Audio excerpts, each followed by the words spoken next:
if you get a skincare and you look on the bottle of your skincare, all of it, not most likely, what did they tell you? Keep away from direct sunlight. They have a reason why they're telling you. If they can say that to your skincare and cosmetics, what less of your skin? If you feel you are going to be out there a lot in the sun, in the heat, get you a sunscreen. Get you a sunscreen. Minimum 30 SPF. The one I use is a 90 SPF. It does has a white cast to it, but it does the job when you put it minimally. Tripping about your whereabouts. I can't keep no conflict with you. What can we just rub it out? I don't want no sagging with you. You know you my plug, and I can see just have enough. And steps you should take. So yeah, let's first begin with the skin. What is the skin? The skin is the largest organ that protects the vital organs in your body. It protects everything underneath your skin, from the follicles, from your internal organs, and everything that helps you survive as a human being. Well, in a broader aspect, there are 3 layers of the skin. I'll have my note here and be looking so that I don't have to miss out anything and go as in detail.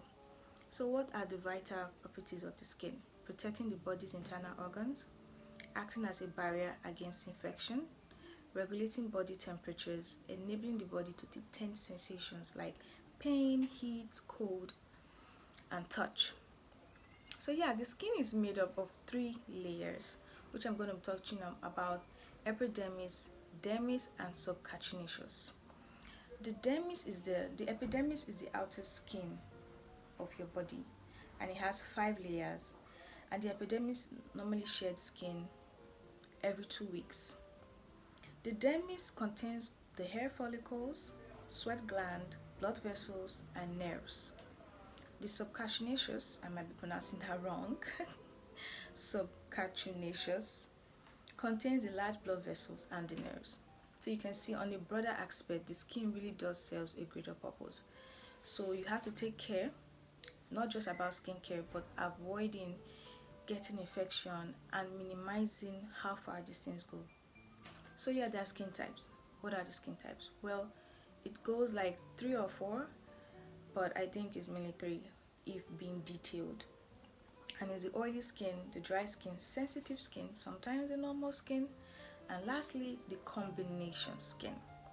So yeah, for the oily skin, you already know this has a large pore and the tendency to make oil, and your face becomes sticky. For the dry skin, the glands are more dry, they are not oils and unable to make it, so that tendency to be dry, and this skin should have or needs extra moisture for it to do very well and not dry to the point that it's not able to protect your skin or your internal organs from further stuff. Sensitive / normal skin. Well, this one, it depends. It could react to things in so many ways. For heat could maybe cause that intense pain, and maybe they have allergic symptoms. Certain things does not relate with their skin, so they have to avoid it in order for them not breaking out. Let's say people with acne prone skin, you have to avoid oily food, so that you don't have the tendency to always have this oily skin and extra. The cerebrum from oily skin is good. For a fact, I think it says that extra oil of skin makes actually fights against anti-aging. I might be wrong, but I read that somewhere, so it's still a good thing. But minimizing it and putting it under control is still very needed, so you don't, And another tip, it's not good to have your fingertips running down your face and then touching other parts of your body. You are spreading germs from one side to another, which might not just be very good. So yeah, the basic 3 steps to skincare. So the basic 3 steps to skincare, which are cleansing, toning, and moisturizing. For every skin type, oh sorry, I forgot. For the last combination skin, it combines of 2 or more of any of the above I called, which is oily, dry combination.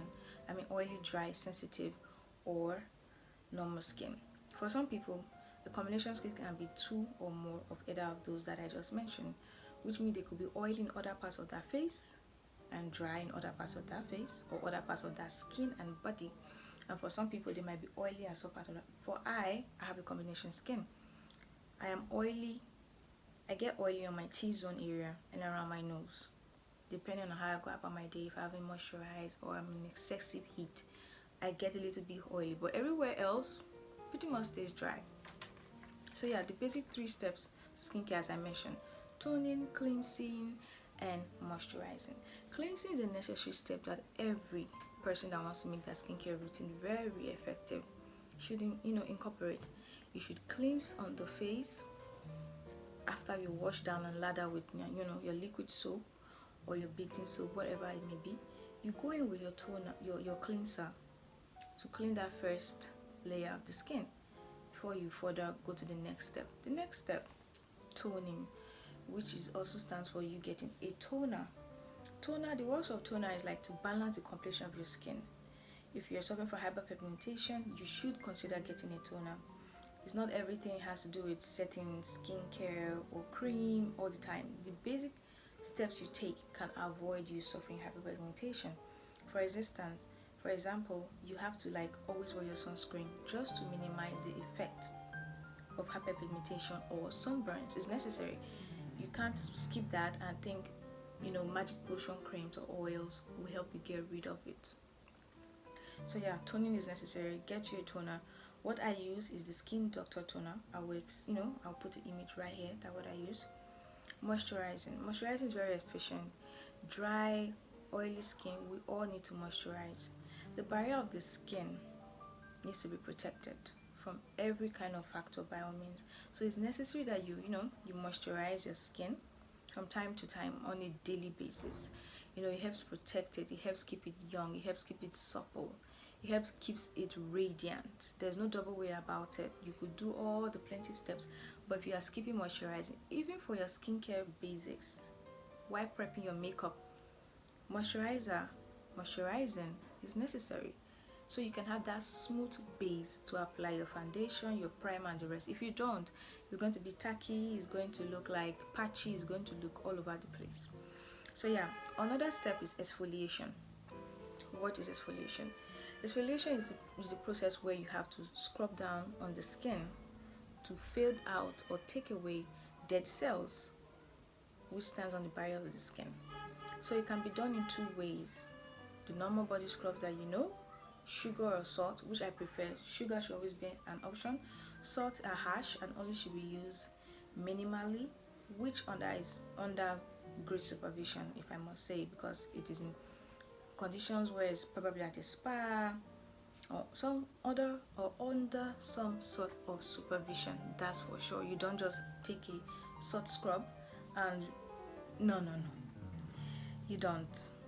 And if you ever have to do it at a spa, if you notice, they don't just put it on you generously. It's really a small amount, and it's not a every week thing. So the other type of body scrub is the sugar scrub, which is popular than everybody knows. Sugar scrub. You use the sugar scrub on every part of your body. Keep to a routine. I for one, I do my body scrub 2 times weekly, every Wednesday, every Sunday. You keep to it from the face all the way to your toes. You touch everywhere. You lather yourself with warm water or cold, be it, and then you put in your body scrub. You let it sit minimum 5 minutes on your skin while you're in the bathroom, or maybe you can go around your house, and then you proceed to wash it down and lather with your soap and go on the surface. So yeah, another kind of exfoliant is the chemical exfoliant, which involves BHA, AHA. BHA is beta hydroxy acid, AHA is alpha hydroxy acid. So yeah, this could be forming lactic acid, glycolic acid, some sort of retinol. These are advanced, which you use minimally, sparingly, maybe once a week in a very little amount on a cotton ball. You don't down it. This will take weeks, this will take months for them to have effect. So you will still be slow about the process. It will still do its job. So either way, maybe you have stubborn dark surfaces that you have suffered hyperpigmentation from or sunburn. I suggest you get a chemical exfoliant, which is glycolic acid, There are so many that could work aside glycolic acid, but yeah, it does it. Reduces dark spots, dark knees, dark elbows, dark underarms, dark thighs, dark under the bum.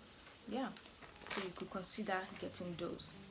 Another thing for the face about the skincare is max. You could get a max routine depending on what you like. It could be face mask, clay mask, cream mask, or setting mask. If you want to get in detail with this, I can make another video about it more, and how detailed face mask goes. But depending what you're trying to do, if you're oily, dry, sensitive, or combination skin. Well, all this I know just from self-taught. I used to I am a beautician, and I've learned some things over the past, and these all I know are mine. I'm not like a certified or licensed to, but personal experience and from working in the field for a bit. So yeah, we'll move on to face serums and eye creams. Face serum is essential. It helps with anti-aging. It helps with building the collagen in your face. For eye creams, it helps with the fine line, and if you have maybe that dark circle, maybe it's pending in, and it could just help it plump a bit. Well, I don't use eye cream. I can't say much on that, but I use face serum. I use the Rashel face serum, vitamin C face serum. I'll put it over here, and that's what I use for my face. And it's also one of my base step for my skincare and makeup. I use that twice a week, daytime, and I try not to go out there in the sun because you have to put on your sunscreen. So it is very necessary. So yeah, get you a face cream. Face serum. It would help very, very, very, very well in your skincare journey. So yeah, eye serums, you can consider getting eye serums if you know you suffer from baggy eyes, sort of slim, not like it's swollen or anything, but if you feel you need some. I think Neutrogena has a good brand for eye cream. Yeah. So yeah, some ways the skin can be damaged are through contact with sharp objects or abrasive objects, contact with electrical current, exposure to extreme temperature, contact with harmful chemicals, overexposure to ultraviolet radiation. But that being said, exposure to extreme temperature, you do realize that if you get a skincare and you look on the bottle of your skincare, all of it, not most likely, what did they tell you? Keep away from direct sunlight. They have a reason why they're telling you. If they can say that to your skincare and cosmetics, what less of your skin? If you feel you are going to be out there a lot in the sun, in the heat, get you a sunscreen. Get you a sunscreen. Minimum 30 SPF. The one I use is a 90 SPF. It does has a white cast to it, but it does the job when you put it minimally. And then if I feel I have to reapply, I do that. So yeah, I'm going to insert an image as well of the sunscreen I use. What else? Electrical current, that's for sure. You don't go to a naked wire and try to temper it. You're not an electrician, you have no experience, you shouldn't be messing with stuff like that. So yeah, overexposure to ultraviolet radiation. These are what could cause and lead to damaging sunburns, to damaging barriers that it cannot be revived. I don't care the organic cream, I don't care what skincare brand. If you do not take care, avoid certain things, it's going to lead to permanent damage. It's like tugging on the follicles of your hair. While you are tugging, sometimes the hair might never recover. It might never ever just go back. It's damaged, it's gone. It might take you another few months or a year because it's been damaged permanently. And for sure, another reason is you avoid touching or coming in contact with sharp objects. It could be of rust, it could be metal, it could be iron. You just avoid it, because when the skin is excessively exposed to such stuff, it could take a longer time for the barriers to close, for the wound to heal. So you have to take care not to expose yourself, and you care for your skin. So with that being said, those are just basics about skin. Basics about skin. The types, the steps to it, the layers, the process you can take on, from face cream, moisturizers, exfoliants, keeping it radiant, and above all, a healthy lifestyle. What you eat matters. Drinking a lot of water, staying away from the sun, wearing your sunscreen, keeping your bed sheets and pillows clean. For me, it's every Sunday I change it. Just change it. You don't have to wait every other 2 weeks. Change it every weekend. That's what I do. For my hair type, I'm a natural, but sometimes I texlax it. Which means texlaxing is I relax only the roots. I sleep on a silk pillowcase or I wear a silk bonnet. So yeah, with that being said, that's all for today, lovelies. Thanks for coming on this channel. Share, comment, tell me what you'd like to see next. And yes, I'll be coming on the channel a lot more, showing more of my face. And so yeah, we're past 500 and something subscribers, and yeah, and I'm almost 2K views, but I believe we can do more. Yes, that's why I'm putting myself out there, making branding is a compilation of so many other things, not just behind the scenes. I feel like I could give advice, share my journey with someone that is willing to learn. So yeah, that's it, lovelies. Thanks for coming on here, and I'd love to see you guys next time. Bye.